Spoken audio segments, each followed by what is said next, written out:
Hi guys, today I'm going to share with you Makita RT0700C X2 trimmer.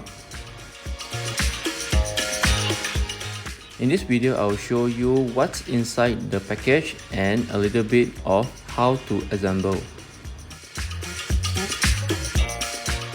Makita RT0700C X2 is a trimmer with variable speed and 3 different bases, include the trimmer base, towel base and plunge base. Powerful motor delivers 710 watts for improved performance. The variable speed control dial enables user to match the speed to the application. Slim and ergonomically designed body for increased comfort.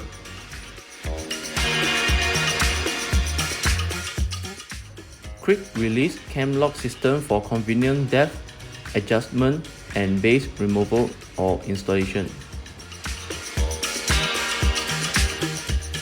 The power supply cord will be 2.5 meter and the net weight will be 1.8 kg to 2.7 kg.